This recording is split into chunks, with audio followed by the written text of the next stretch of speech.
Hello, everybody. Sunday Adelaja here. I'm happy to welcome you to today's program here in Ukraine. Maybe I shouldn't bother you to say it, but today is Christmas here in Ukraine. We're having our own Christmas today. So today is public holiday here, and it is Christmas. The Christmas here is not the 25th of December. The Christmas here is on the 7th of January. So we're just discussing with someone now. The person was saying, how did they come across that? I say, well, make you ask them. So welcome everyone, even though it's not public holiday in your own place, but you will enjoy yourself thoroughly today, especially after a tedious work or tedious day at work. You would like to engage in this conversation we are going to be having today, because we are going to get you engaged, and you are going to have a lot of joy, a lot of inspiration after this program. Because the person I'm having with me today, she's first of all a firebrand. Secondly, she's a brilliant mind. Brilliant girl, unbelievably brilliant girl. And she's multifaceted, multi-gifted as well. But she has written a book this time. That's why I invited her to come. I said, this book, you must talk about it to my audience, because I read the book and it's just mind-blowing book. I think every human being needs to have this book, especially every woman. Now, the book it's almost very similar to one of my own books too. I have a book, but it's not in English yet. It says, "Hooray, I am a woman." So today we are going to be talking about women. But today our own book is called "I Am a Woman, I Am a Human." Takes a lot of thinking right there. I am a woman, I am a human. That is very sobering. It's very sobering. And you can just sense what to expect in the book. From the introduction, that fire will not leave you. When you go to the book, you will just be inspired. I was shouting, screaming when I was reading that book. I was shouting, screaming, and in fact, people who were with me, they would say, what happened? Who is that? What happened? What book are you reading? And even if you read my foreword, you will see that I couldn't hide the excitement in that foreword. So let me introduce to you today Topsy Gift. Topsy Gift, some of you know her because she's a singer, she's a teacher, she's a preacher, she's a pastor, she's a writer, and she's a mother, and she's a wife. She's everything a woman could ever imagine being. So hello, Topsy Gift. Hello, sir. Good evening. Good evening. How are you doing today? I'm fine, thank you, sir. And you? I am okay. Welcome to the new year. Thank you so much. I wish you same. Yeah, but this new year you are starting with a blast. A new book in the new year. Tell us about it. Wow. Okay, first and foremost, I want to thank you so much for this great opportunity, and for being my friend, my father, my teacher, my mentor. You've really inspired me to become who I am today.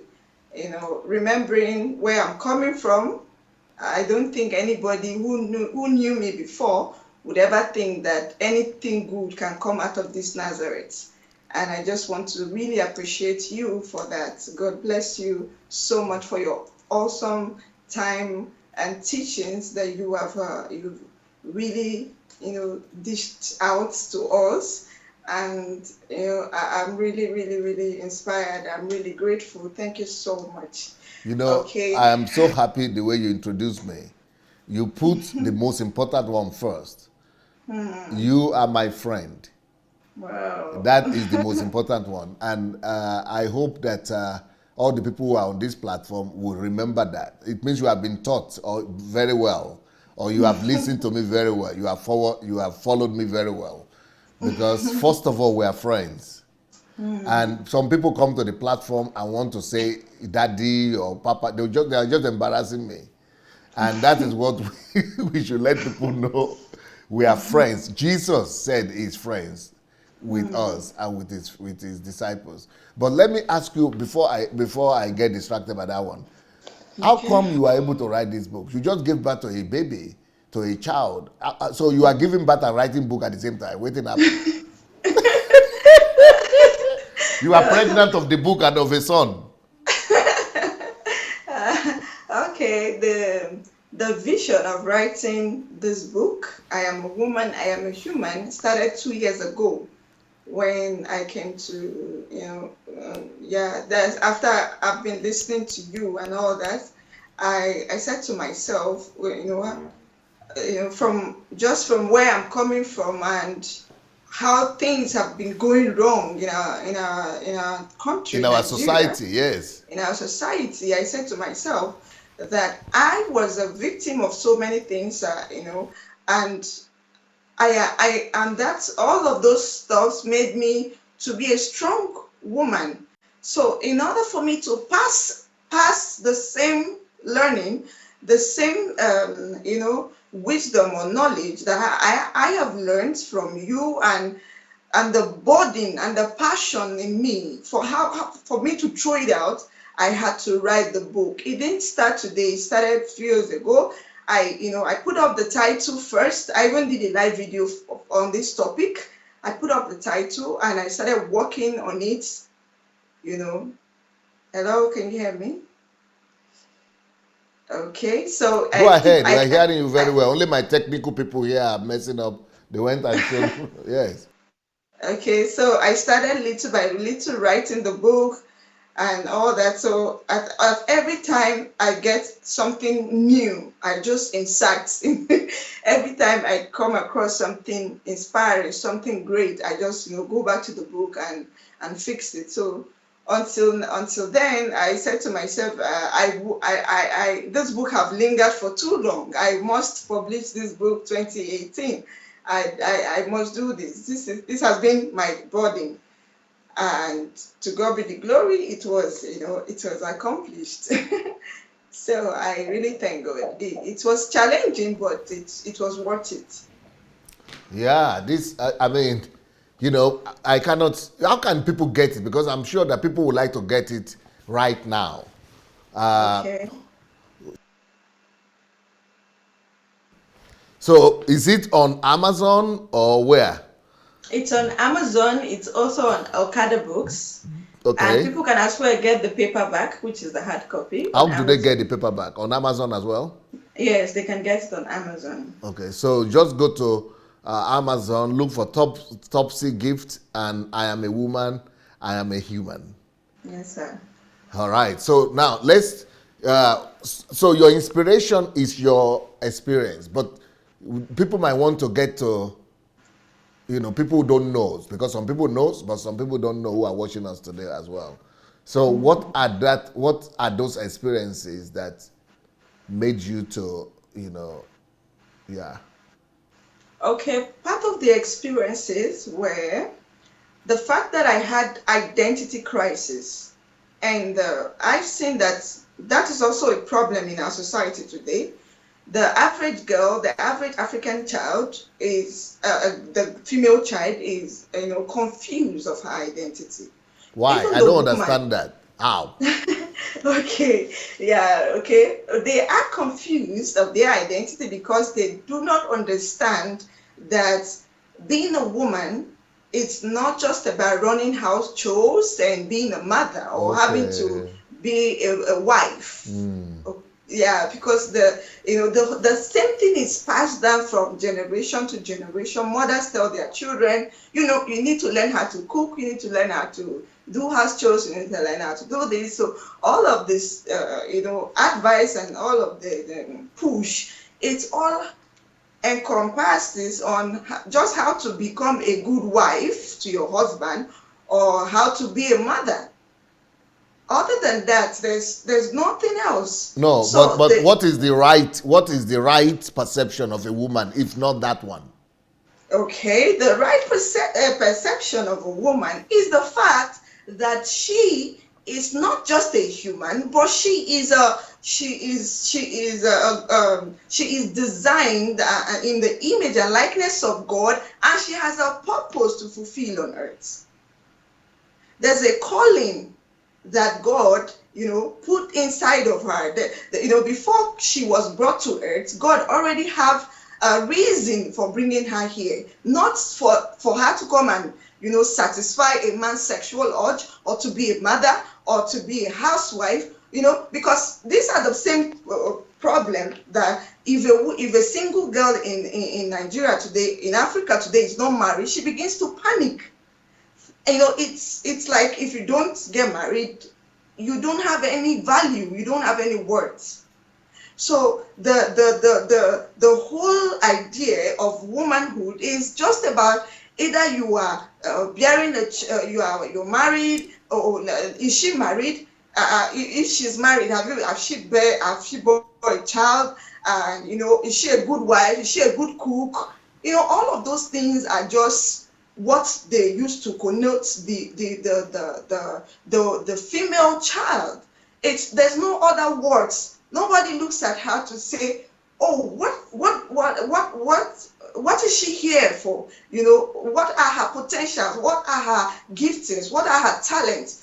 What does she love to do? What does she know how to do? How can we help her accomplish purpose? How can we maybe her? You are talking about the Muslim northern women. No, I'm from I'm from the eastern part of Nigeria, Imo State to be precise. Well, I came from a family where my father constantly told us that we want nothing. We don't have value. At times he wished that we were never born. He constantly told us that we are worthless. Because you are a baby girl? Yes, because I'm a girl. Because we were born girls. We want nothing to him. So the girl child is nothing. They don't have value in the eyes of most men today. So it's either my father tells us that the only reason why he's allowing us stay in his house is the fact that he will exchange us for a gift or money. He will get money from his in-laws. That is the only reason why we are still alive and eating his food. Else would have been on the street. He would have chased us out of the house, because he does not believe in the female child. He does not have anything to do with it. He does not want to have anything to do with the female child. That is how worthless, the female child has become to most African men. And this is not just happening in the eastern part of Nigeria, but in all over part of Nigeria. Look at the northern part of Nigeria. It's even worse. They have the highest rate of illiteracy. It's worse. They don't allow them to do anything. They don't allow them to go to school. They don't allow them to do anything. They put them at home, and at most point they even betroth them to men. So at little age they are being betrothed to men, and that is just the value men have placed on females. These women are solution carriers. These women have, for God's sake, have gifts and talents. They have passion. They have potentials that, if harnessed, can transform a nation. So why do you think you are of a greater value than her? It is this same dehumanization. It is this same discrimination that has kept our societies where it is today. If the president of a nation of Nigeria could come out and say that the place of the woman belongs to the kitchen, I don't understand. Where then where do you want the female child to face? Where do you want her face to be? The president is saying the same thing as culture is saying. The religious cabals are also saying the same thing. So everything is on just the woman, and it has never been positive but negative. So the woman is trying to ask herself, who am I? What is happening? Why am I here? Am I just here to be a wife or mother and a slave? Because that is it. Most of them are slaves. They are slaves. Okay, for example, I think I begin to understand what you are talking about now. Because even though in fact, some people call me feminist. Okay, some men call me feminist, even some women call me feminist, that you are supporting women too much. But what you are talking about, even me, I don't understand it. How can you be, for me, in my own head, you are a Nigerian, I'm a Nigerian. We are equal. So, but what you are trying to tell me is similar to me trying to tell my British friend, because I was in a meeting one time at a press conference, and the British guy, a white guy, was saying Ukraine is great, no discrimination, that recommends everybody to come here, that people are loving, people are embracing, people love all foreigners, they love foreigners a lot. And I'm looking at him and say, are you talking about what Ukraine? Are you talking about the same Ukraine where I live? Then it occurred to me that, even though he's living in Ukraine like me, but his own experience in Ukraine is totally different from mine. So when I began to talk about the experience that I've had in Ukraine with discrimination, he said there is no discrimination. When I began to talk, it was only then it dawned on him. He said, I'm describing the Ukraine for the white man. I'm not describing the Ukraine. I didn't even know that. I don't even know what you people feel. I don't even know this exists, what you are talking about. If I'd had you talking about Ukraine, that they have this attitude, I would have said it's not Ukraine. I would have argued with you. So, but the same thing I'm feeling now, listening to you, that do you mean that in Nigeria, that where I grew up in, that there are people who are Nigerians too, just because they are women, that you yourself now, that some people treat you worse than me just because you're a woman? That's true. That's so true. Because I cannot experience that. I don't know what that means. I don't even, in fact, I want to ask other women in Nigeria, do they feel that there's a difference, that there's discrimination, or how do they feel that? There's discrimination, and it's really killing. It's crazy, it's crazy. I don't know. Most people who are watching us today, they should type on their Google and check the rate of females in school. How many females are in school? The males are always on the higher rates. The males are always higher. But when you went to school, you saw more male? Whoa. I think people should do it. No, but I went now. to school 40 years ago, and it was always women more. Okay, but that according to statistics, it's more when it comes to even not just in school, but also in when it comes to employment. So we could all be in Nigeria and have different experiences, because maybe my own experience is because I'm coming from the western part of Nigeria, or what? Okay. Or probably because you didn't stay for quite some time before you left. You probably stayed for some time, and then you didn't stay for a very long time. Okay. You left. Okay. Yeah, so you probably didn't have much experience coming from, and for the fact that you are a male, I didn't feel it. Perhaps didn't feel it, but I see that I experienced it as a child, and I know that most people who are watching today either are coming from the same background that I'm describing, from the same background of discrimination, where the father always elevates the male children above the females. It's not something he says, secretly. He says it openly with so much audacity and boldness. Okay, I have some few Nigerians here. You are nothing. Did you experience that? In your you have children, women, girls in your family, but you never experienced it. What part of Nigeria are you from? Southwest. You never experienced it. Did you ever experience what we are talking about now? You never experienced it from Southwest, but you are from South. Yeah. Did you experience what she's talking about? Yeah. It's true what she's saying. Yeah. So you experienced it. What about Blessing? Did you experience what she's talking about? And it's true. You are also from South. So I have 4 people here who are Nigerians. 2 people.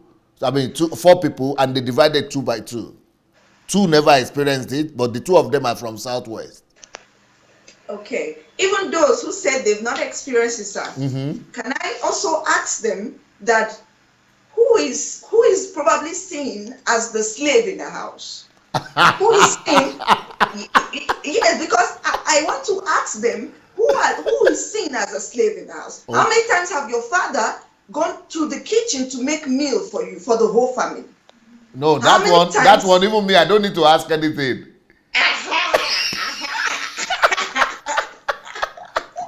No, make it. You keep on asking your questions. Okay, so how many times did they see their father pick a broom and sweep the house? How many times did they see their father clean the house, wash the plates, and wash the clothes, iron it, make everybody feel the same? Everything is on the woman. The woman is the focus. She is the slave. So she has to do the house chores. She have to do everything, and she have to also come back and have sex with her husband, tired or not tired. She has to do it. She does not have right. You got me on that one. So it's not supposed to but be. But in the West, the way it is this in our Yoruba culture, it is not because she's a woman that she's the slave, but because she's the mother, she's the hostess, she's the woman, she's the owner of the house. But then it's not the woman that do most work in our Yoruba family. It's not the man, it's not the woman. But the woman is the boss of the most families in Yoruba area. She's the one running the house. But the people that do most work, at least in the Yoruba area where I come from, are the children. Okay. At least this is my own experience. But the mothers are always giving instruction to the children. So when you are at home, there are two kings, the father and the mother. But the hard work are being done mainly by the children. Okay. And this same hard work that are done by the children, you as a child, you would see, I don't know if you experienced this, because I had a brother. Most times my brother goes to play football. Yes. And the female children are the ones that will do that. So the center is still the woman. It's still the female child. So she is the one to do all the house chores with mommy, while the father is out of the house and the son is playing football. So either when it has to do with maybe something very heavy and all that the man or the male child will have to come in. But every other thing that had to do with house chores, after I've heard my father several times rebuke my own brother for trying to help me wash plates and for trying to help me clean the house. He tells him that is not the duty of a man. You don't go about to help women to cook or to do all of those things. So imagine the mentality, what my father was putting on his head, telling him that cooking, washing, cleaning, all of those things have nothing to do with a man. That everything is the female. That the man goes out and get money, and feed his flocks. So we are nothing. We are nothing other than.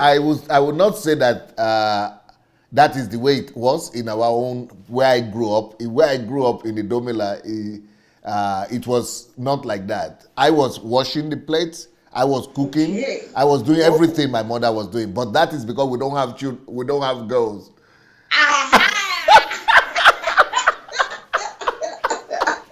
But I didn't know. But I didn't know that it's because they are not girls there. I was just thinking it's the normal thing every child does. So everywhere where I grew up, the boys and the men were working the same. In fact, even when they had girls in our area, when they are girls too, they have instruction, delegation of authority. So on Mondays, the plates and the washing and something is by the boy.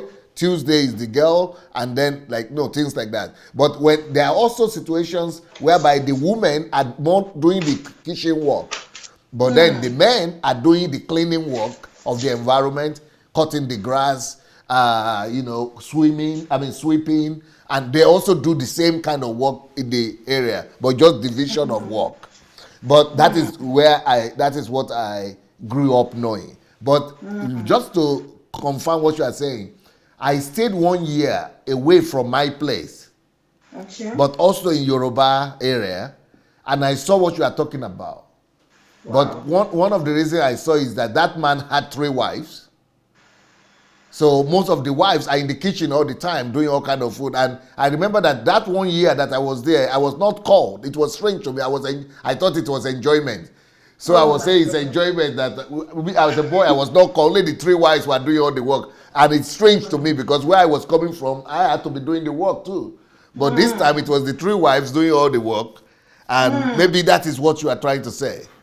Oh my God. And sir, this same mentality had made a lot of women to age on time, to fall ill. Most of them are not supposed to be, having the kind of illness they're having today, all because of the workload. The workload is too much for them. Okay, for example, you talk about the workload. There was a time that the question of workload, we raised it here one day. I don't think it was with you, but I had a program one day, and I think it was AHMT, and I was trying to make a point to them that in Yoruba land, at least where I grew up, the women are not having too much workload, unless they don't have husbands. Okay. If they have husbands, the husband goes to do the farming. That is our own community where I grew up. It is not the women doing community. But I was corrected immediately that day when I was saying that by even other Yoruba people too. Okay. They were telling me that no, in Yoruba land that women also go to do farm. That for me was a shock. Okay. Because even though my mother was doing farming, because there was no man in the house. She was the only one as a widow and myself. But in other families that I grew up in, women were not doing. The woman could go with them to the farm, but she would go there to cook or to bring water or to carry something home, but not to do the real farming, or unless she really wants to do it. But most of the time they tell her not to do it. So that is what I grew up knowing.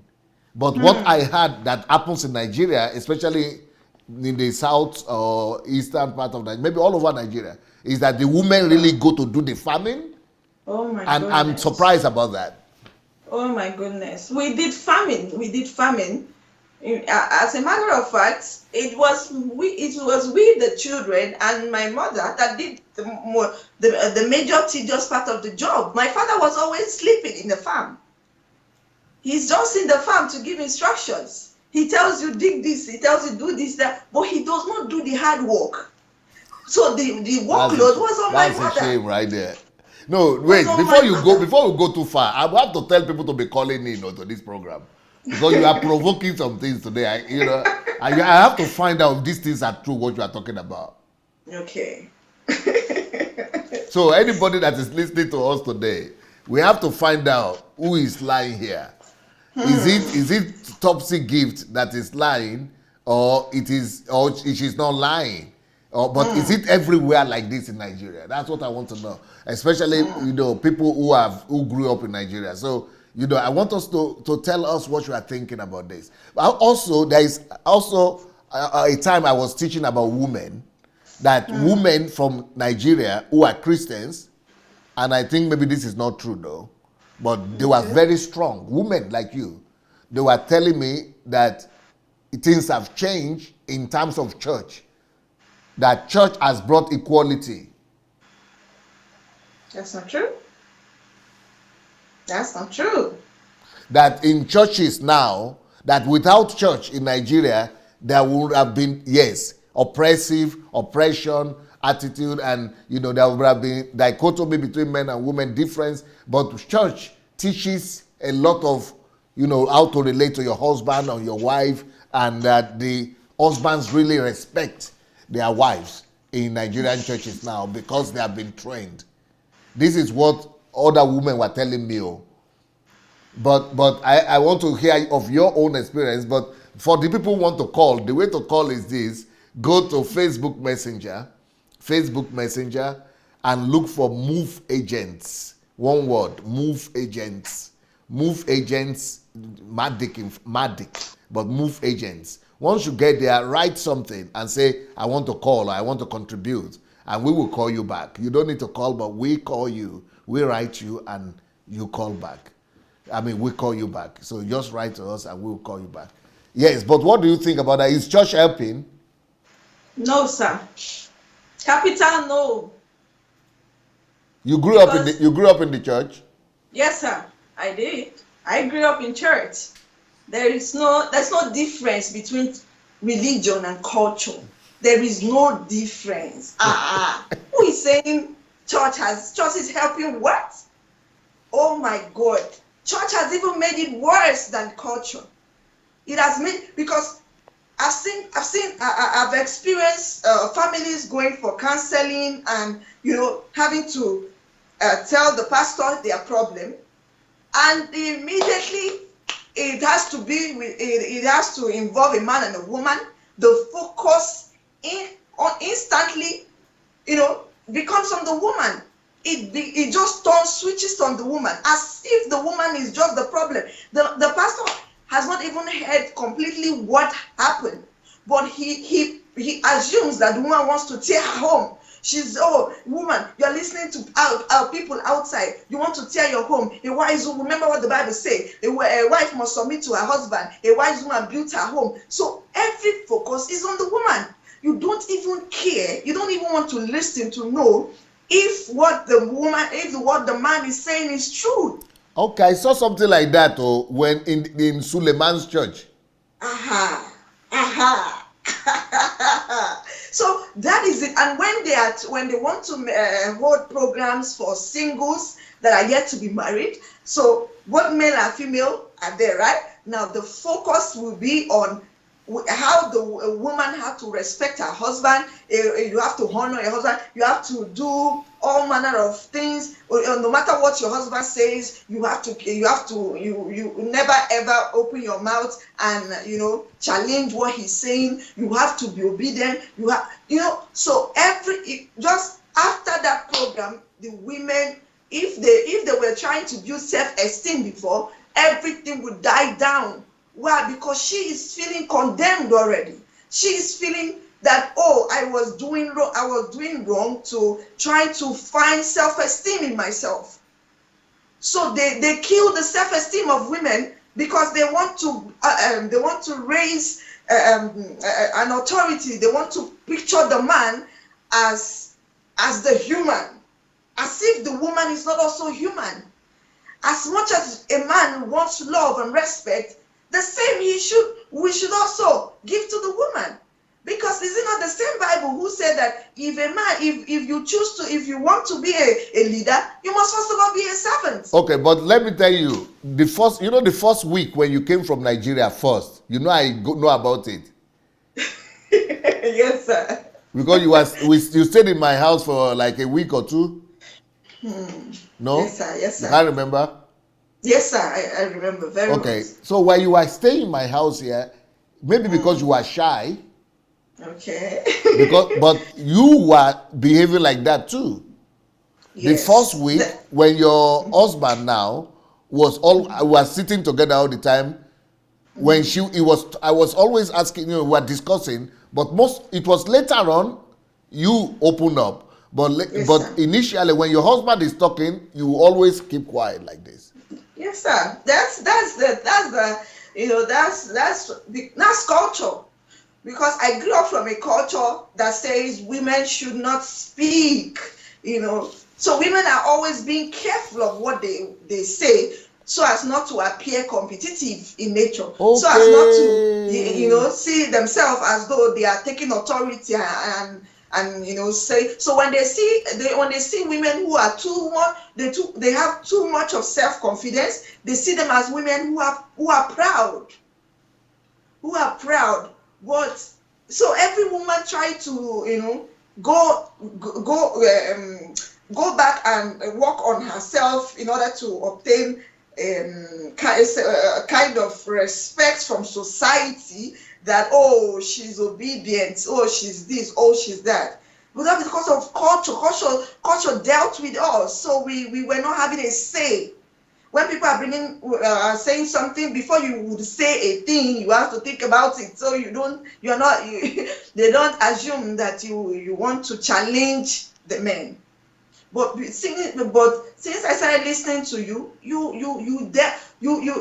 destroyed culture in me. You destroyed it. I didn't have so much self-esteem and confidence to talk about things, to speak up, to challenge the status quo, and to say no to all the dehumanization that women are going through, that women are facing, that is making a woman to see a problem in her own home and not be able to speak up because she is afraid that she will either be beaten by the man, or she'll be seen by her friends and family members as being competitive. So she's quiet. She doesn't want to say a thing because she does not want to break her home. Thank you so much for telling me this. Thank you so much, sir. So these are things women are struggling with. Yes, sir. So why are you always putting sir there if we are friends? I think I'm used to it.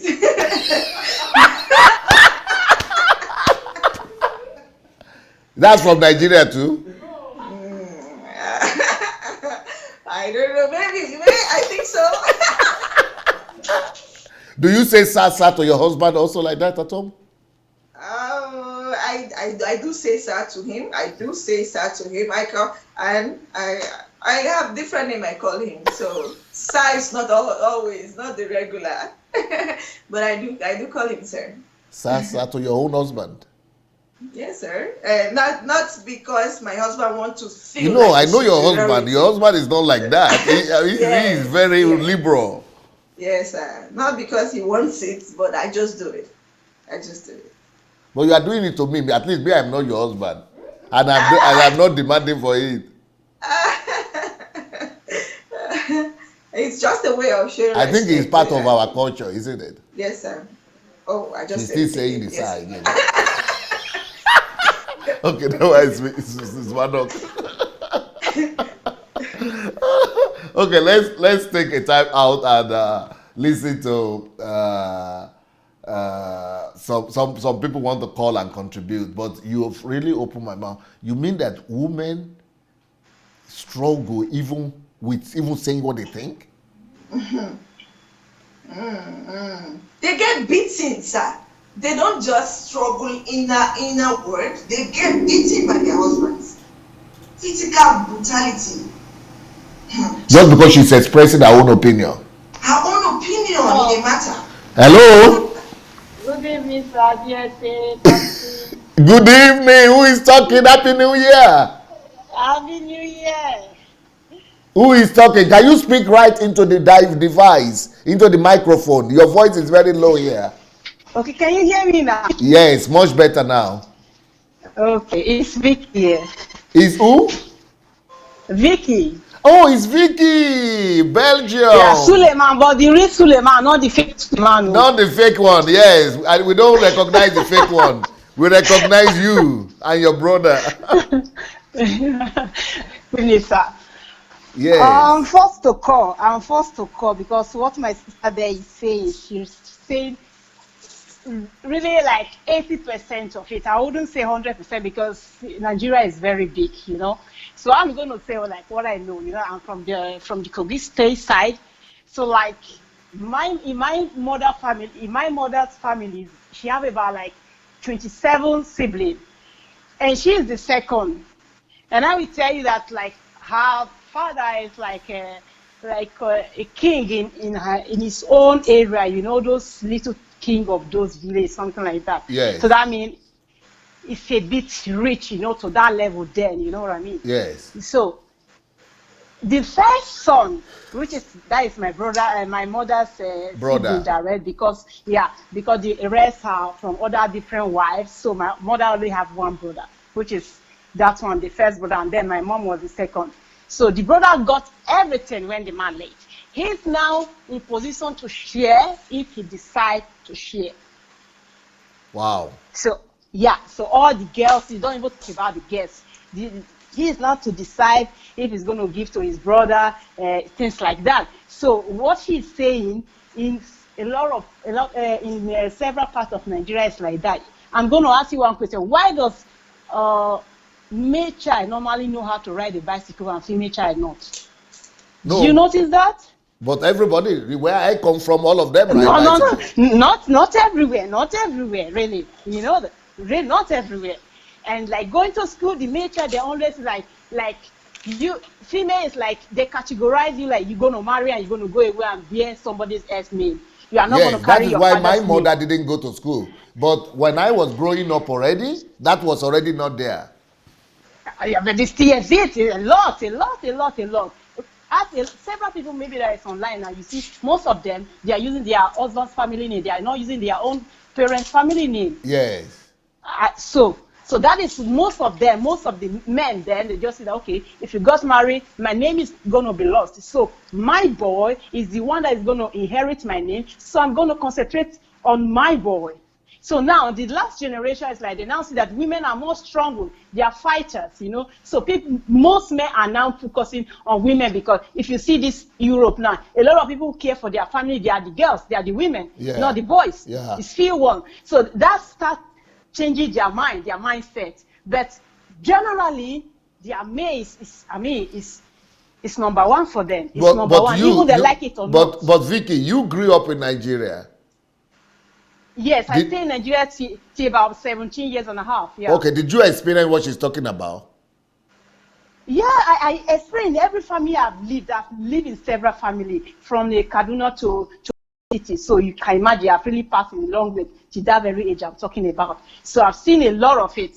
Even in Benin, for example, it's the same thing. In Benin, the boys, they have to say, not the women. The women, they don't recognize that you are married, you are out of the family, you know, somehow out of the family. So if the father comes to die, everything is wait for the boy. See, the boy says something before the others will follow up. So if there's any Benin online, you can type, you know, because it's happening. If maybe somebody died now, if the first son say they're going to bury the mom or the dad 3 months time, that is what's going to happen, because the elders is going to call but Vicky, there is a difference in the example you are making. It is because the man is the eldest, not because the man is a man. It's in several ways because it's a man, because the same man will have a sister, a senior sister, but what she says is not taken. It's what the boy that is equivalent to be the senior boy say. That they will answer, because they are going to family meeting. That boy will be first of all. They have their meeting with the elder, and then the woman will come and join and things like that. They say, really, what Topsy says, I'm giving her 80%. Okay, for example, do you know that? Yes. Do you know my sister? You remember my sister came here? Yes, I saw her in some interview. Okay, yes. She's my senior sister, and I am a junior brother. I'm more successful than her. I am more famous than her, but I still listen to. She is my senior. In our area, if she's the senior, she decides. Yeah, it's because you choose to. What about a situation where you say you don't choose to? Now you are the boy. You are now a big boy, so you don't choose to. You have a lot of people. A lot of men that they are richer than their sister. At the end of the day, they just want their sister to be crumbling under them, to be begging them anything they say, because they feel that they have the upper hand. So it just depends on your mentality. Even if the sister is senior. Of course.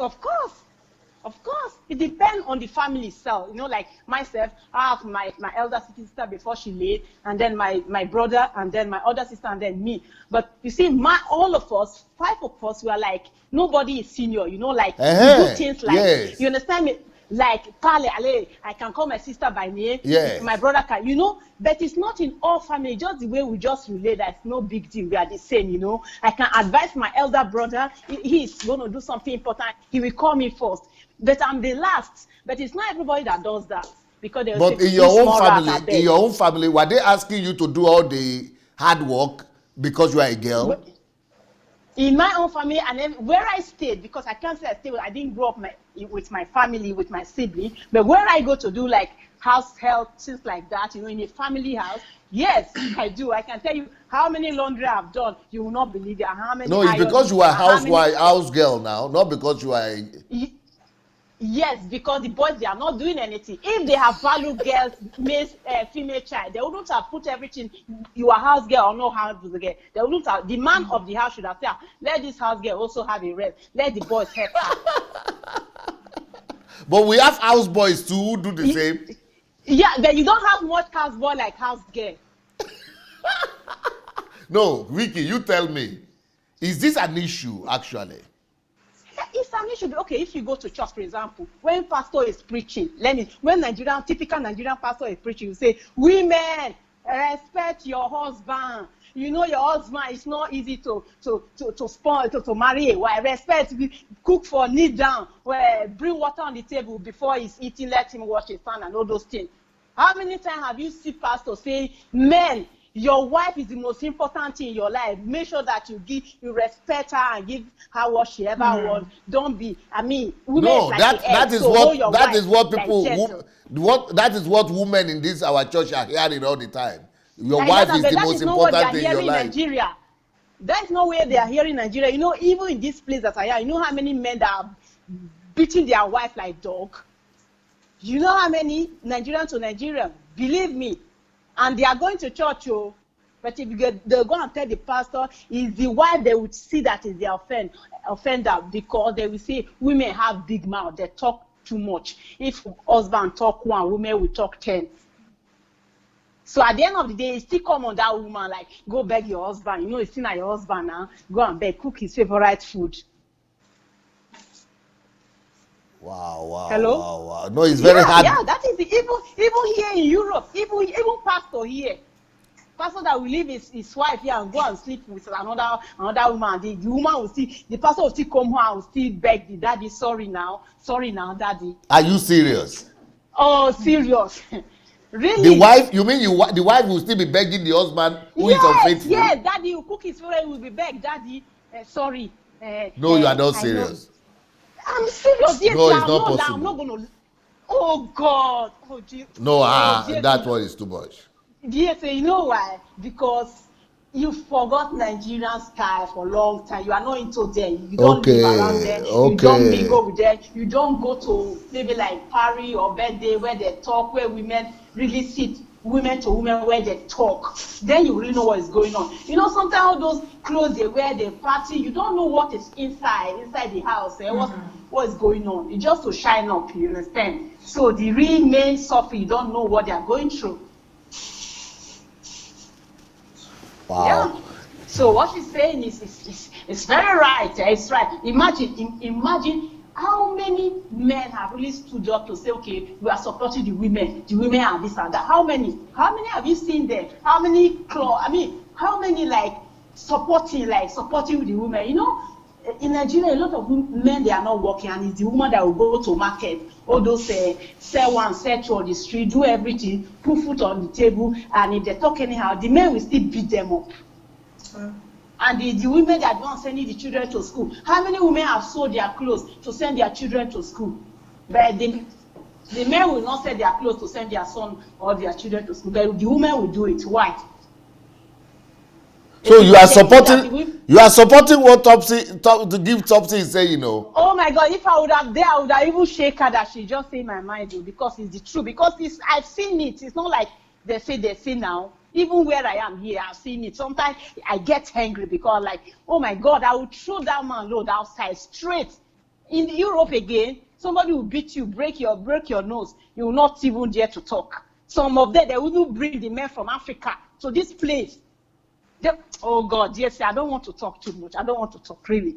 Really, they'll bring the men, sponsor visa, everything, bring the men. And at the end of the day, the men ending up beating them, carrying other girlfriend, and see, I manage, marry you, happy. Is it not because the way they train them up to see women? If not so, you wouldn't have do that now. This is a very, very humbling, sobering conversation. Yeah. It's just the fact you just say that it may not, that's why 80%. Why not 100? Because it's not all part of Nigeria. It's not all. You know, some are very enlightened. The educated one, they know. But the ones really typical Nigeria, if you put 100 Nigerians together, 100 Nigerian men together, maybe you pick out 5 that will have mentality. For example, I grew up in Nigeria. Let me tell you this. Let me tell you this. I grew up in Nigeria, in the village, in the area where I grew up, in Idomila. I only saw 2 people who beat their wives. And most of them, okay, one of them was from Edo State, somewhere like that. Bende, we don't know if it's Edo or something. Yeah, we used to call it Bende State. You know, but it used to be a very strange thing in the old village. The whole village used to look very strange at them to beat your wife. Yeah. In my own community, the wife is the authority. Even in Yoruba land, there is an adage that says, don't ever offend your wife. If you offend your wife, anything she says will come to pass. There is a saying like that in Yoruba land, that anything a woman, your wife, an offended woman, if she curses you, that curse will lay. Yeah, will remain on you. Yeah.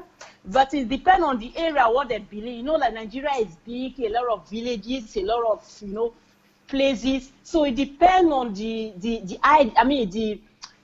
mentality of that village, what they take like very important and what not. But we are taking generally, it's happening. Generally, even here, you don't even have to go to Nigeria. Here it's happening. People still, there was a day I went to party GSA. Somebody's daughter was kneeling down greeting me. You know how shy I was? I was like, I think I can make stand up. What a rubbish is that in Europe with your two? Just like in those ages. Why will you train up a child to when you see somebody daylight, kneel down, just the ballet, the ballet like Yoruba used to say it. Yes. To greet. Yes. What can you tell me with that? A girl. You have to do that because that is the way we had grown up. I was like, you are Europe. Can you imagine that? This is not 10 years. It happened to me. And then the husband, when he's giving food to the husband, we kneel down. Do they do that in Europe too?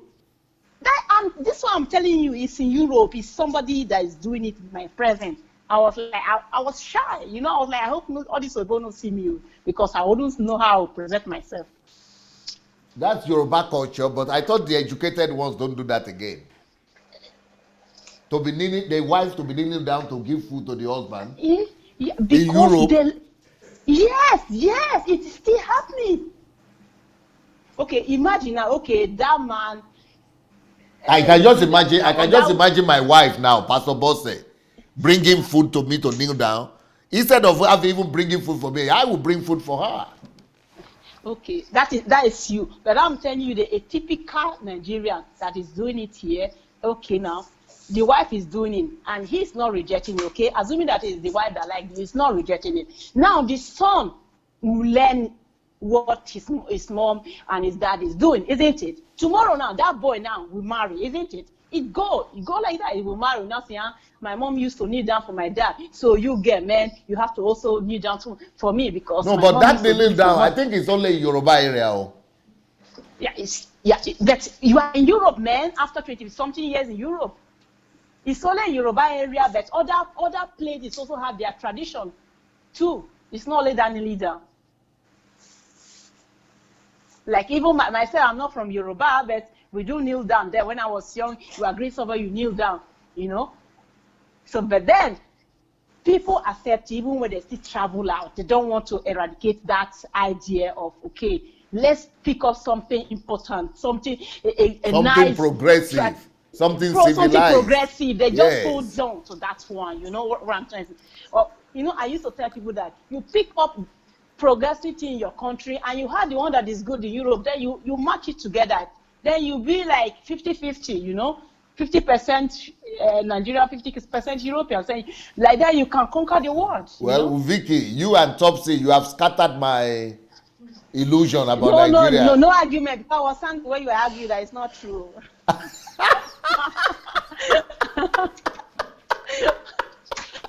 Thank you so much. Thank you, sir. Good night, sir. Bye. Topsy, you don't get support for here. Because I'm speaking the truth. Yes, I'm speaking the truth, sir. So people should know. Now, even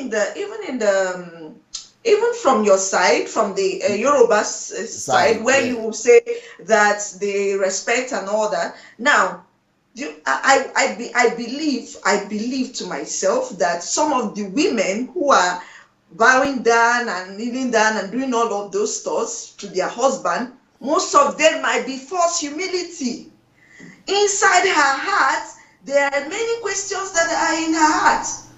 No, even that kneel down, frankly speaking, even though it is the way the culture teaches, but can you believe it? I grew up in my own area where I grew up in my village and my environment. People were not doing that anyway. No, they were no more doing that. It's the culture, but they were no more doing that as a requirement. And if you don't do that, of course, they still like bow a little bit. They don't kneel down, but they still kneel. No, they just bow a little bit. But that is what they do now. But they don't kneel down like, and nobody queries it anymore. But I think you are right. If it has to be false humility. Seriously. It has to be false humility because, she's human too, to use your word. She's human. She's human. Okay, I think we have a caller. Hello? Hello, sir. Yes, I think a man is calling this time. Oh. Is he a man? Hello. Yes, he's a man. Okay, who is calling from where, sir? Is that Richard Adeji? Oh, okay, that's Brother Richard. Can you speak louder into the microphone? Yeah, how are you, sir? But because in your own family, I see okay. You tell me your own. Let me hear what you want to say first before I put my 5 cents inside. Like me, I grew up in a family of boys, so and we had. No, you have to speak louder. Your voice is so low here. You need to speak to the microphone and louder, sir. Yeah, I said I grew up in a family of boys, so it was different. But if we go outside the society, what Topsy gives is saying is I would say it's 100% true. Even I grew up in the Yoruba land. But yes. One thing I noticed is that when I was in school, it was more hard for women to go into education without the lecturers harassing them just because they are women. In the universities. So that's the angle. Yeah, that's the angle I would come from. That I did not experience it at home, but when it came to in the university, when women are looking for jobs, all these things, it goes against them because they are female. Okay. Lecturers will go after them because they are female. Yes, I hear about that a lot. Yeah, so when it comes to employment, they have to do other things that men will not do in the society for them to get that employment, except that they are qualified. All right. But women, in their own case, is different. Okay. So women are being treated as second class citizens all over the world. So, but I did not grow up with I can cook, I can do anything in the house, so I did not experience that. But but the point you are making is very true. Yeah. So from that angle, I'm with Topsy give that women are not treated fairly at all, even in ministry. There are some people that will say that women should not even, preach. Women cannot teach the gospel. So women are finding it very hard, and I'm reading the book and I support what she's saying. A lot of women have gone through a lot of things just because they are female. So, no, but for example, I see your own attitude with your wife. It is absolutely unbelievable. Like now, you are staying with the children. Yeah, I'm at home with the children. I was trained differently. Maybe because of my parents are traveled, they were well traveled. So when I was growing up, I had the Western culture mixed with the African culture. So it's different from our point of view. I do a lot of things that most men will never do. So, but that was the way my mother trained me. So I would give that to my mom. My mother trained me in a way that I'm able to survive with my wife or without my wife. That was the training, all of us, and we are 7 boys. All of us have that training. In most of the wives that we have in our family, they thanked our mother for the way she trained us. No, but for example, that is the way I was trained too. Exactly. Yeah. Some people are trained like that. Some people they are not. So men just believe that women are just it's something else. So I No, support her but on this. the area you mentioned now about Yeah, schools, especially higher education higher education. Yeah, and job. employment. Yeah, women are facing it very Yeah. bad. You know, she wrote about that in her book, but we have not even gotten there today. You are very correct. Yeah. Thank you, sir, and God bless it. Thank you, sir. Thank you. Bye. So, did you hear that, Topsy, Yes, sir. about the job and schools? Yes, sir. I heard that, and right now, as I speak to you, I remember a few months ago, not few months, few years ago. My younger sister is still in school now. She told me, I think when she was in her second year, that a lecturer wants to make out with her. So it's like the female child cannot go to school and become like every other person without going through the stress and through the pressure of giving herself to sleep with one lecturer or the other before she can get a score. Not because she cannot intellectually bring out a good write-up that will give her the score, but the man want to suppress her because she's a woman. For God's sake, when will all this stop? When will all this slavery mentality, dehumanization, and pain, causing women So pain? that means, according to what you are saying now, that means this your book then is not just for women, it's for men more. It's for everybody, sir. It's for men. I am begging parents to buy this book, to get this book for their male children to read so that they can learn how to treat and relate with women. Because if the knowledge in this book is just for women, then we are not doing a complete good, because the people who are subjecting these women are not the women themselves who are subjecting themselves, but the other way, the men are the ones who are treating these women as though they are less humans. So if we give the book to only women to read, then we are not doing any good completely. What we will do better if everybody reads the book. Father, mother, children reads the book. Everybody come to understand that the woman is a human and that she has a calling. There's a reason why she's here on earth. For God's sake, you don't subject her into the housewife syndrome. Hello? Hello? Being in the kitchen as though she's not human. Hello. Hello, yes. Who is calling from where, man? Good evening, sir. Good evening, Sister Oh, Topsy. okay, that's Noeline. No, sir. This is Debbie from Germany. Oh, Debbie. How are you, sir. my sister? I'm very fine, sir. Good evening. What do you have to contribute to our discussion today? Oh? Sir, the truth is, I have a different experience from Topsy Gift. Are you from Yoruba area or what? No, sir. I'm from Edo State, from Benin City. From Benin City, wow. Sir.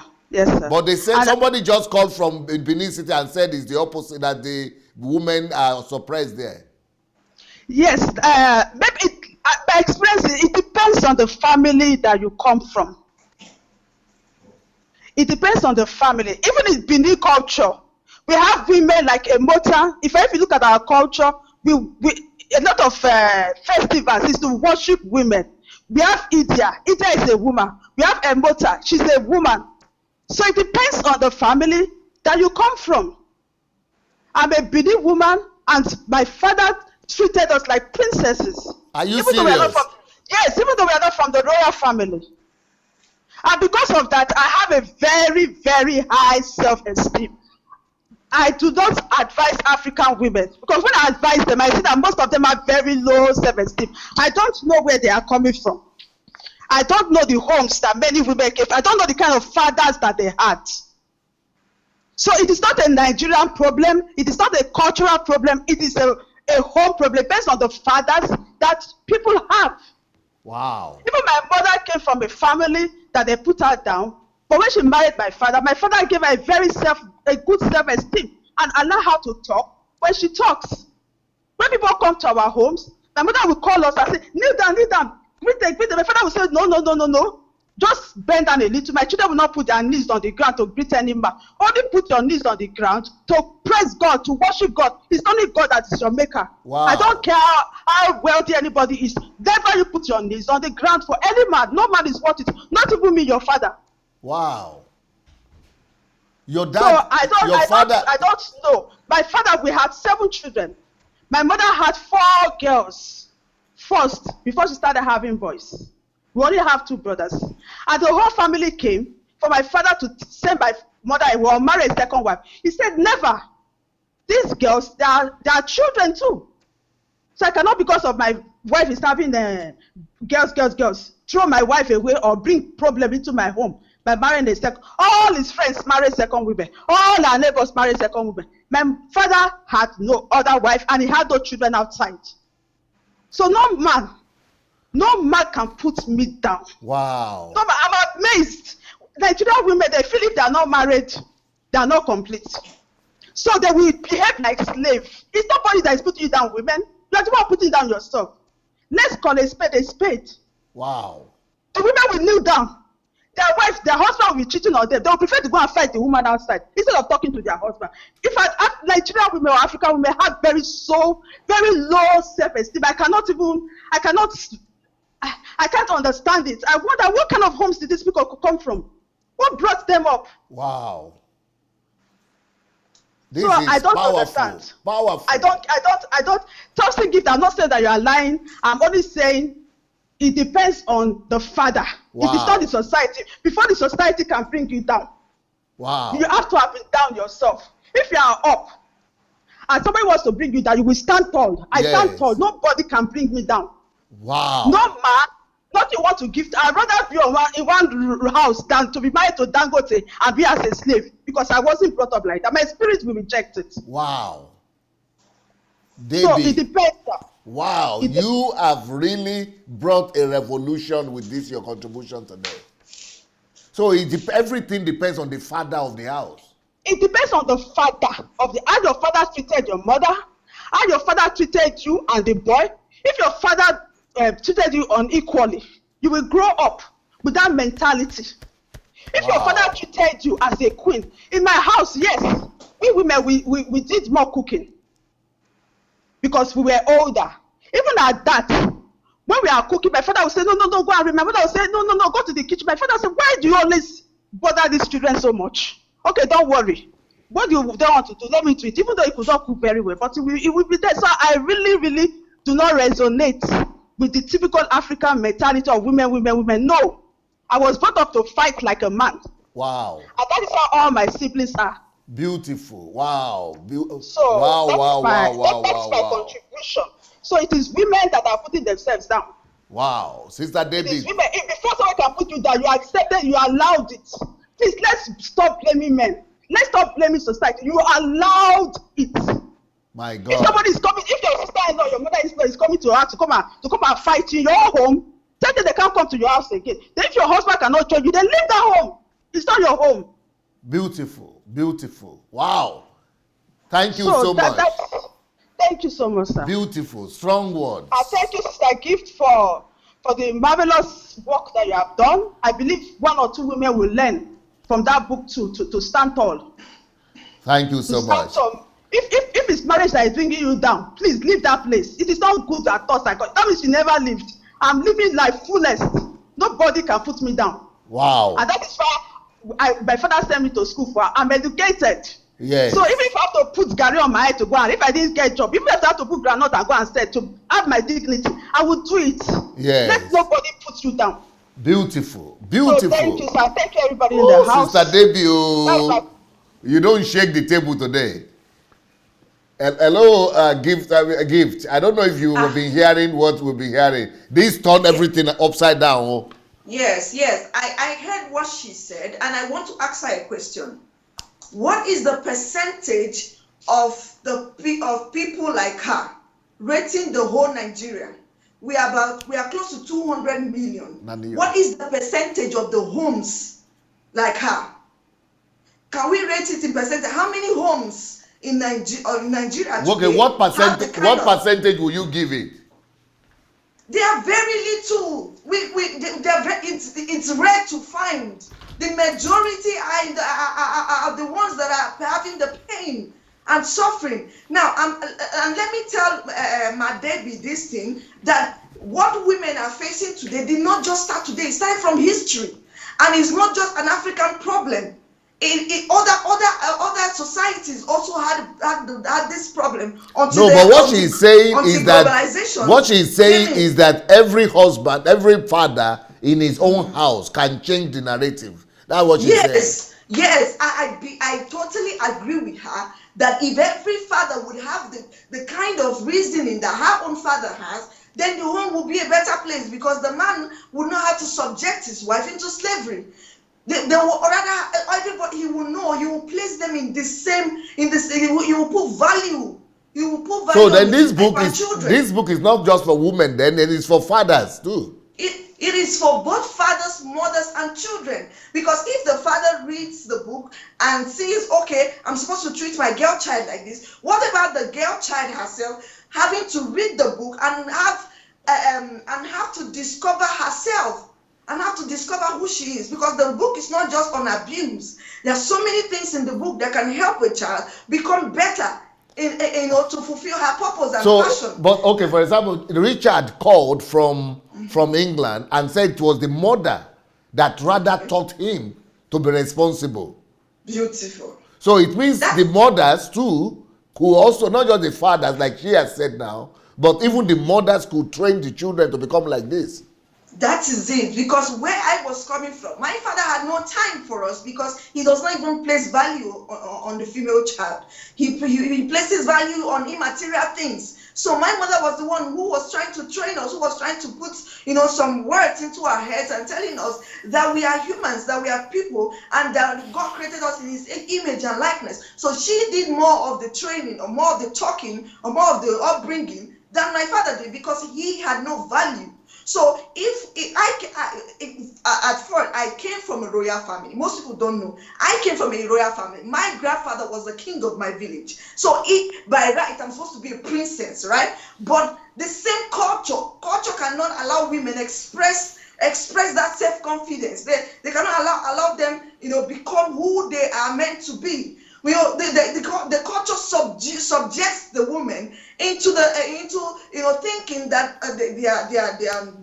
their passion or everything about the woman is just whether or not she is able to get married, whether or not she bears children, so all of those things have nothing to do with the originality of why God brought the woman to this earth. And so all of those focus are not helping woman develop her world and become a blessing to her generation and contribute her quota to developing her country. So if Debbie is saying what she's saying, I love the fact she came from a family where her father respected them and all that. But what is the percentage? How many people have that kind of feeling? How many children? And this kind of maltreatment have made women lose their self-esteem, have made women lose their self-worth. So they don't even understand that they want something, that they are supposed to be, supposed to be honored and respected and be treated as equal as any other human. Hello. Tell my baby that this did not start today. Now, who is calling from where? This is Mrs. Wellington from Paris, sir. Oh, Mrs. Wellington, can you speak louder and speak directly into the telephone? Okay, sir. Now Good evening, sir. It's better now. Okay. What will you say to this our discussion now? In fact, as my sister said, Sister Debbie, it depends on family. Like where I came from, we are 7, 4 boys, 3 girls. My father cannot read, he cannot write. But there is something he did that up to today, I used to tell my husband, my father was different. Like in the house, they divide the house chores among 7 of us. Okay, anytime my mother puts to bed, when she comes back from hospital, it's my dad that do the washing. Wow. Yes, my dad will pound you, and I'm from Ondo State. Before we the children wake up by 5 in the morning, he has set the table. No, My dad, who cannot read nor write, he placed values on every one of us. Now, when we talk about culture, our culture enslaved women. And that, I used to tell my children, never will you allow anybody to put you in bondage. There is nothing bad, a wife respecting the husband. But that does not mean the husband must subdue her. I told my husband when I started listening to Sister Topsy's message today, I said this, I will never agree. That I have to call my daughter aside and begin to teach her. No, they know how I do things, especially she. I always tell her, my dear, don't let anybody bring you down. It's not because you are a girl or it's not because you are a woman that you are under. No way. But because you are a human being, eh? Yes. I tell my daughter every time, every now and then, no, don't ever allow that. My father did not give us that, so I will not pass that to my children. It is true, I've had a lot of issues, a lot of stories from other homes, and I share with the women. It's not like that. It does not supposed to be. God made us equally. Okay, but Mrs. Wellington, the thing you said, I will agree that I've never seen a man, even in Yoruba land, that is making the table and doing all those things that your father did. But, my father did. But almost in every family that I grew up with in Nigeria, in the western part, the thing you said about the distribution of responsibilities, yes, between the boys and the girls, everybody, not even boy and girl, everybody equal. That is the normal thing in every family that I saw before I came here, as you know, as somebody growing up in Yoruba land. That is quite common. That the children they have, it doesn't matter if they are boys or girls, they have equal responsibility. So is that do you think we can change the area of culture in all of Nigeria to make sure possible. Yes, it's possible, and that is why we encourage everybody to try and read her book. That book is meant for both boys and girls, both woman and a man. You know one thing, because my father, Ondo people, anytime he wants to have expanded yam, he says one thing that I will in the food, and it's not hot. He has that belief that anytime the children pound for him when he's eating, he does not feel the heat of the food. And because during our time there is nothing like microwave to warm it, there is nothing like what do we call it, a cooler to put the food. The only thing we do in those days is to put the food in a bowl and wrap it with maybe towel to keep it warm a bit. But my father does not want to eat that way. He didn't like that kind of food, so he wants to eat it as hot as it is. So that is why he just pound. And as we grow up, as we grow up, my elder sister pick it up gradually. My elder brother too, my immediate senior brother, he now learned how to pound. But I can't remember a day that my father will say, "You girls, you are nobody." No.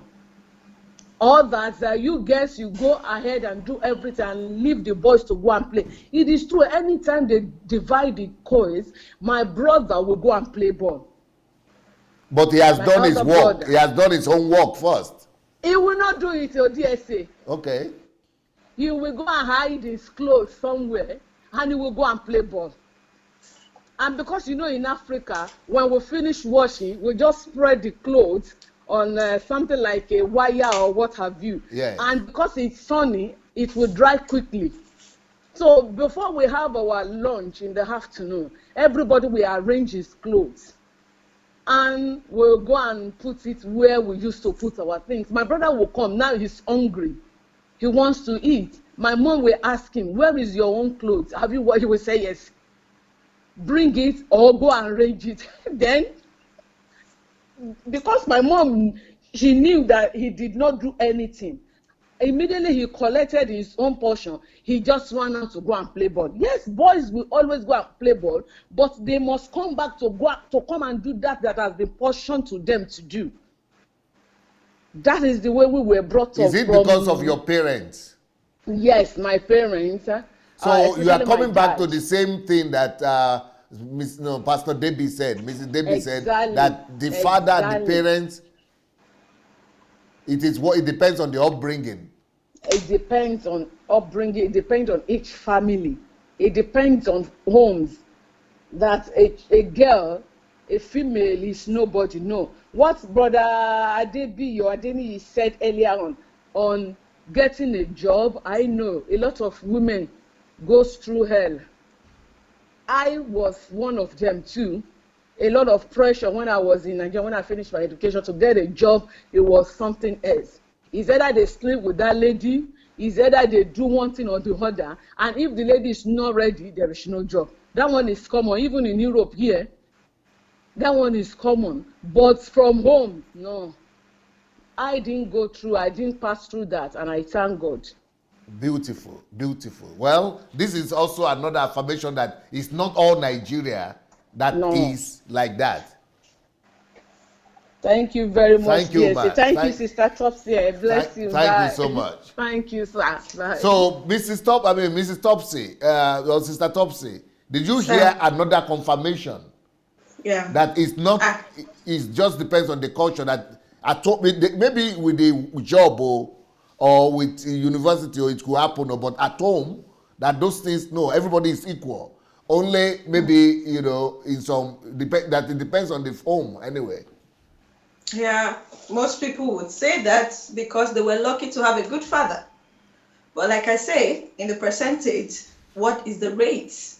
What is the rate? How many fathers treat their wives like that? How many fathers treat their children with that, a kind of warmth and respect? I remembered that when I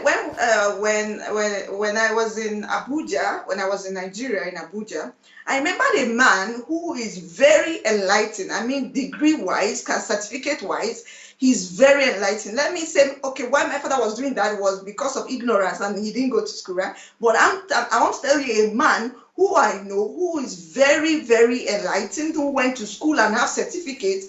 I used to go to his family's house to make the children's hair because I make hair and so many other things. So I used to go to his children's house to make hair. But I also noticed that he does not have value for his wife as well. As much as the man is educated, but he still does not treat his wife as though she's human. This man beats his wife blue black. The woman, she has given birth to close to 8 children. And the woman is saying, I don't want to give birth, I'm tired. And he is saying, until I tell you to stop giving birth, that is when you will stop. You don't tell me to stop that you don't want to give birth. Why did I marry you? So the value he placed on her is whether or not she can give birth. So even with close to 8 children, she still does not have freedom. She cannot do anything. She cannot say, I don't want children anymore. She said, the last time I tried to have children, the last child, I almost died. I almost gave up in the hospital. I can't continue. This is a man who is enlightened from my own church where I come from. And the man who beats the wife, my pastor will have to go and settle issue. Not because the man did not have certificate and did not go to school. I'm talking about somebody who went to school. And he's from the eastern part of Nigeria, just because the culture and they don't place value on women. So I'm not just talking about my family. I'm talking about the fact that I saw these things happening in different families, both in the elite and non-elite families. This same thing happened. They don't value their female children. Now, what we are talking about is just recent, like it's now. Now, in the 70s and in the 17th century and all that, history had it that when female children are born, they are being exposed. They said they will take them to wilderness and expose the children to die because they were born females. Wow. Because it's exposing a child. In Nigeria? No. Hello. In ancient 80s. in Okay. Asian 80s. Asian countries. Yes, in Asian 80s, in Greece, it's in Ancient history Greece. and Ancient Greek. Hello. Yeah, yeah. yes, Hello, that can, hello. Hello, good afternoon, DSA. Good afternoon. Who is calling from where? This is Zumi from Canada. Who is calling? Zumi. Zumi from Canada.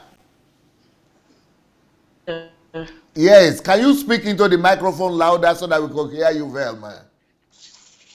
Okay, hello, sir. Can you hear me now? Yeah, very good now. We hear you now. Hello. We hear you now. We hear you well. Okay, sir. All right. So I want to make my own contribution, support what Topsy is saying, because I'm going to talk about my own experience, and I'm so passionate about this. And because, like myself, my own experience, some people are talking about their experiences, and I think they are lucky, they are blessed to have had that experience. But my own was different because my father was educated, he studied abroad in Manchester, but he had issues with my mom all through his lifetime. And like children, we're always seeing them fighting and all that. And he was considered as a disciplined man, a respectable person. But the only issue he had was like, he wanted to put my mom down, and it was affecting. And he would tell us things like, even as his children, because of the issues he was having with my mom, he would tell us, his children, like he would, as if he's laying curse on us, and he would tell us, none of you can achieve the heights that I achieved in life. And this is, he's talking to sons and daughters. So this affected me, like in everything I was doing, like even after he died when I was 13. But it kept like reverberating in my head. Everything I want to do it. And it's not even like I'm hearing his voice, but there's a subconscious part of me that now believes that I cannot do anything, you know? And then another part of it is this. I think sometimes our parents also, they are the ones that are like enforcing and continuing this tradition of subjugation. Because you find out that someone like my dad, at some point, my mom had to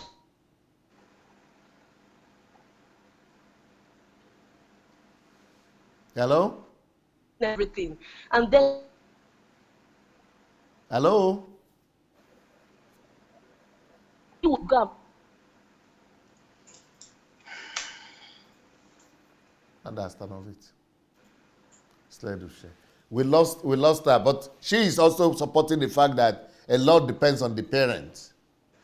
Although what she said is that the oppression from the father is more the competition between the father and the mother, but also affecting the children, but not just the girls, but the boys as well. Yeah. So that is just like I think we have another person called. Hello. Hello. Yes. Who is calling from where? This is Kehinde calling from the US. Good afternoon, dear sir. Yes, Kehinde. Blessings. Yes, sir. Happy New Year, sir. Same to you. How are you doing today? Yeah, I'm so blessed. Thank you, what sir. Will you have to contribute to this topic? Yes, sir. Can you speak a bit louder and into the microphone? Yes, sir. Sure. In the defense of Topsy, I think that this is a very important topic that we are dealing with today, and it's very fragile because some people have good experiences and a lot of people have bad experiences. And I will have to say that I can see from where Topsy is coming from, in the sense that what she's talking about is experienced by more people than we can even imagine. Okay. But some of us are lucky. I will say that in my experience, that I grew up in a home where my father did everything that my mother was able to do. My father cleaned, my father cooked, he went to market. Today I'm a business owner, and I do tell people that most of my skills are from my father. My father showed me how to negotiate in the market, how to buy meat, how to buy fish, how to negotiating skills. I learned that from my father. Wow. So I mean, my father cook, my father clean, my father fetch water. He carry water on his head. Yeah. I mean, and I grew up in Ibadan. My parents are from Ekiti, both of them. Wow. To the point where people are like jealous of my mom. When we're grown up, they were like, stop talking. We know that your husband has spoiled you, because my father, and not because he had money, but he was educated, well educated. But it did everything exactly what my mom would do. When she's not home, you cannot tell that she's not home, because we all learn. But we have 3 girls and 2 boys. We all clean. We all cook. We all can fetch water. I mean, we were all educated. This man just, I mean, to the point where when I grew up, I mean, at my age, my first marriage failed because it took me a while to know that I was looking for a man like my father. Yes. It took me a while for me to know that, I mean, that subconsciously I was looking for, where is my father? Where is a man that can be to me like my father? Yeah, because if you look at my teachings on women, that is one of the things I said, that actually a woman is looking for a father in marriage, not for a sex partner, but for a father. Yes, sir. Yes, sir. Yes, sir. And now, from my experience growing up to me learning from you now, I've seen that, wow, what this man is saying is actually true. Subconsciously, I didn't know. I was thinking, I mean, what is wrong with this man? It took me a while in therapy and listening to you to know that I was looking for a father, someone who can be this way. And because that was my experience, that was how I grew up.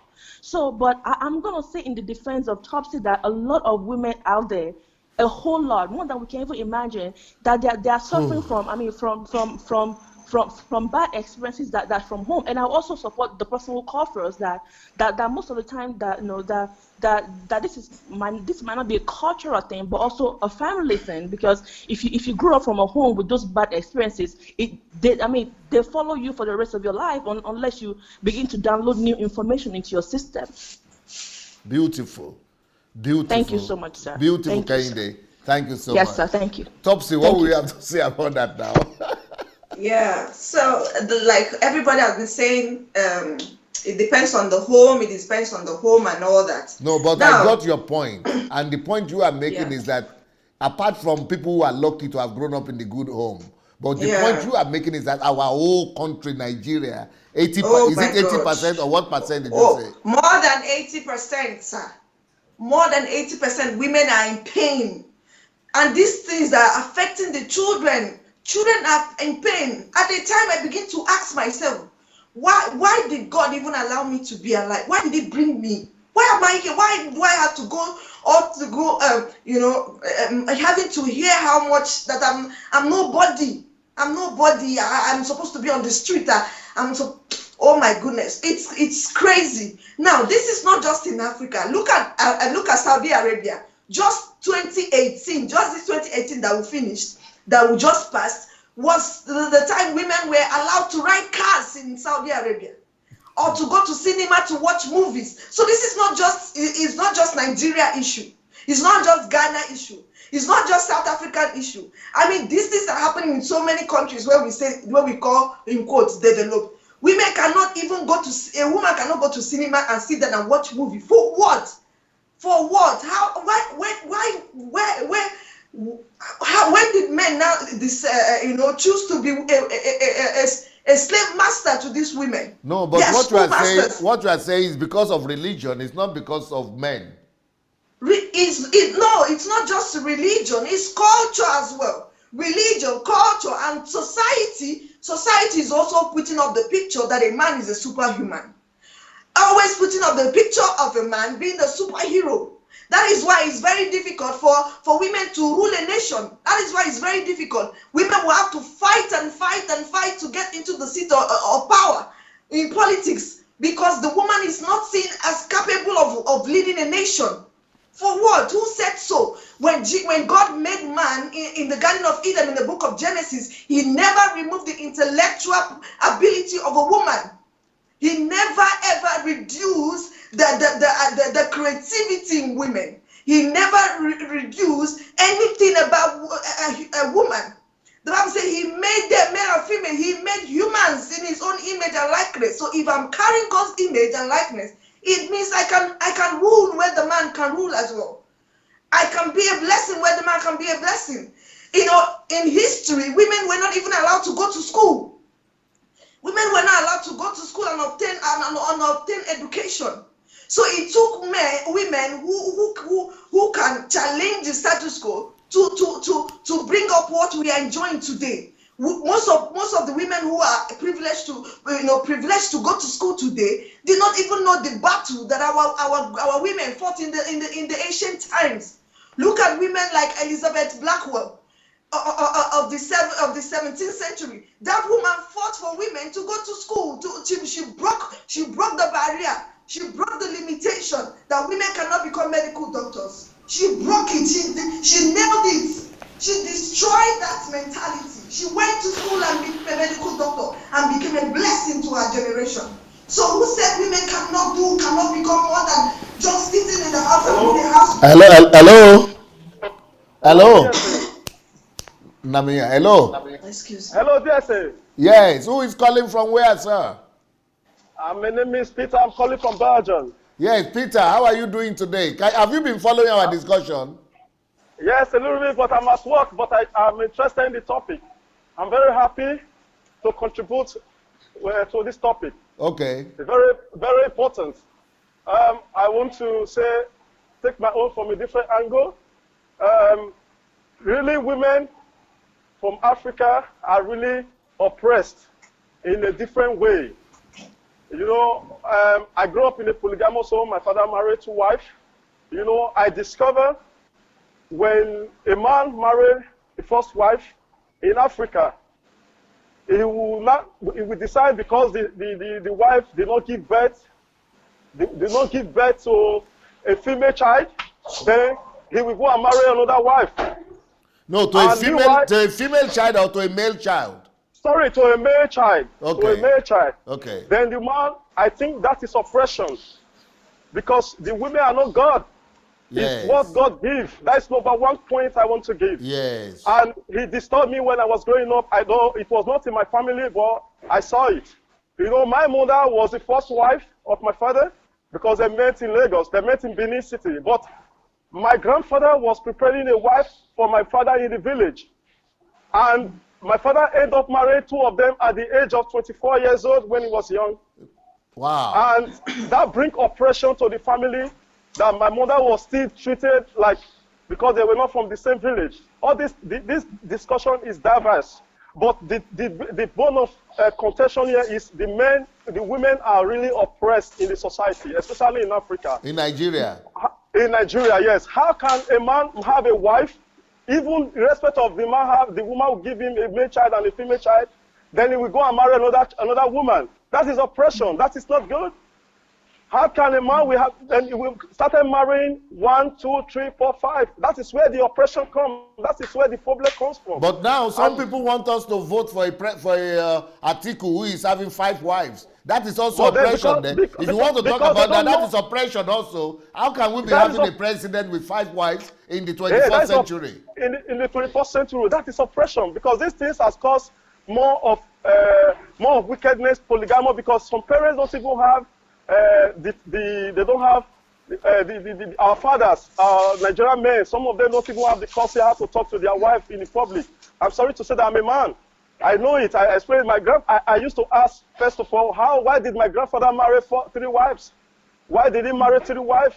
Because, I mean, there are so many different ways that the women are being oppressed in the society.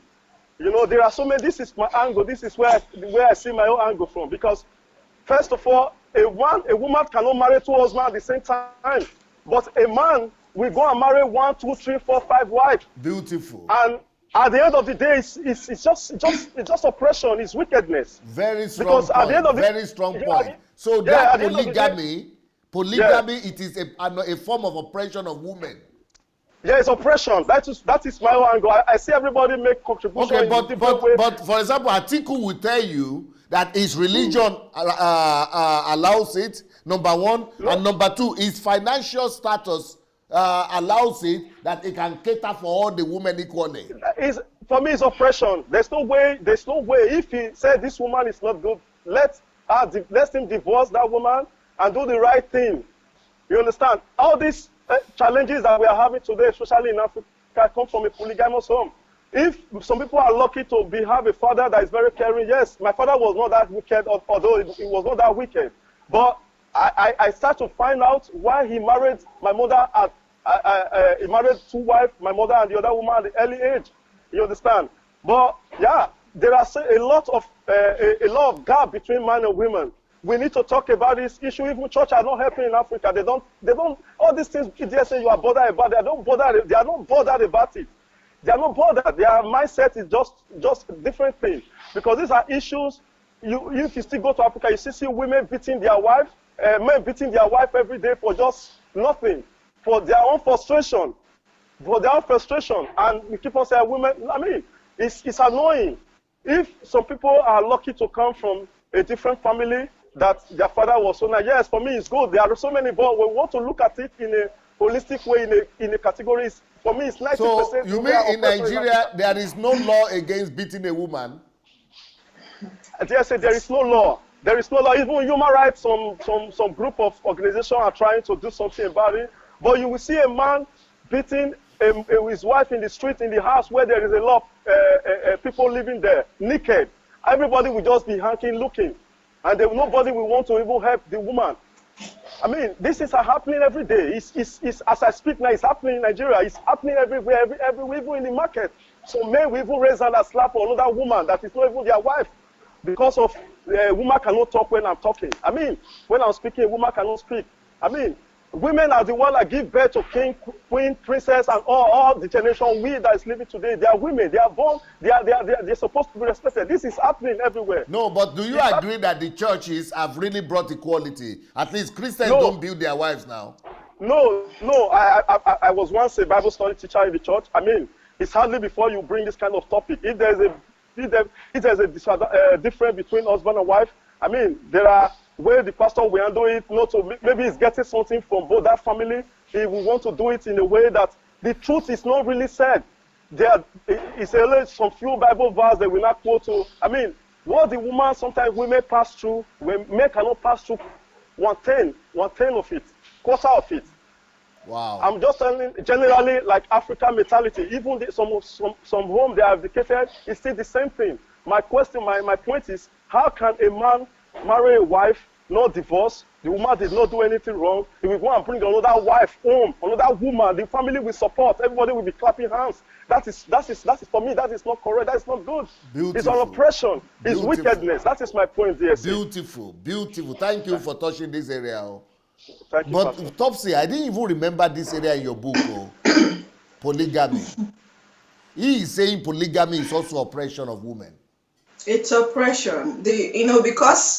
Because the woman is constantly told that she does not have value, it means that she can be replaceable. When I was growing up as a child, I've constantly heard this word that a woman is like a cloth in the market. I don't know who made that quote. There's a quote like that. Women are like clothes in the market. So it means that anybody who has money or something or goods or services can always buy a clothes. So a woman is seen as a cloth in the market, so she can always be bought. So most men tell their wives that, listen, you should be thanking God that I married you. If not, I came to marry you. So maybe this is the reason why someone like Elizabeth, I know, there is a lady on our platform, Elizabeth, she is fighting against this dowry buying women. That is it, sir. Because the culture says that once you have this amount of money, you can buy a woman. So a woman is a cloth in the market. As long as you have that is why that's why Atiku would say that he has the money. He has the money to maintain them. So it means that he can purchase as many he wants because she's seen. No, but he's also saying many people are supporting him and saying that he's more Nigerian, more Wasobia, they call it. Wasobia Nigerian, because he has married Igbo, Yoruba, Hausa, Fulani. He has married from every region of Nigeria. So he qualifies to be the president. It's a man who is not telling himself the truth that will try to deceive people and say that, oh, I love my wives equally. It's not true. You can't love your wives equally. You can't love the one you married 10 years ago, who is already old, and the one you married today equally. It's not true. So that culture, they are lying to themselves. They are not telling themselves the truth. So because you have the money, you go ahead to purchase as many women as you want because you think you have what it takes to keep them at home. And they marry these women not because they know that they have value. They just marry them to satisfy their sexual urge and forgetting that woman, excuse me, that woman that is in your house bearing you children, that woman has a purpose. There's a reason why she is on earth. So you don't just marry her because you have the money to purchase her, but you are supposed to support her and push her to become who God has created her to become. But this topic, why are you so? I see that this topic is very emotional and very, causing you a lot of anxiety and very emotional to you. It's my heart cry that every woman should understand her place, should understand that she is a human. I want every woman to scream it. I am a woman. I am a human. Because see, you have more than you think you have more than you think you have. You are God's image, Jesus. Imagine you a woman made in the image and likeness of God. Do you know who you are? You are a solution. You are a solution. You are an answered prayer to somebody's cry, to somebody's prayer.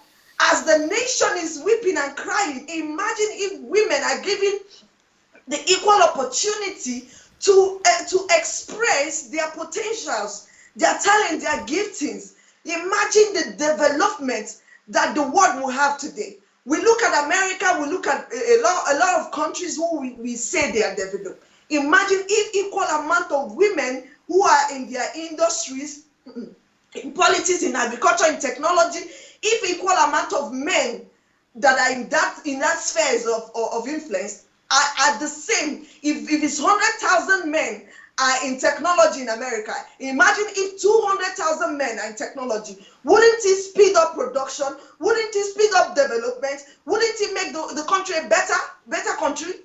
So the same thing, the same idea we have, like women do not have, they are weaker vessels. They cannot do more than bearing children and being mothers and housewives. Imagine if that mentality is destroyed, and we see ourselves as humans born in created in the image of God and have something and have potentials and have something to to give out to our world. The world will be a better place.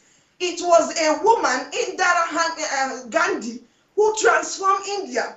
It was a woman, for God's sake. What is Oprah Winfrey doing? Is she not a woman? We all have to wake up. We all have to wake up from this illusion that we are women and we are seen as just wives and mothers.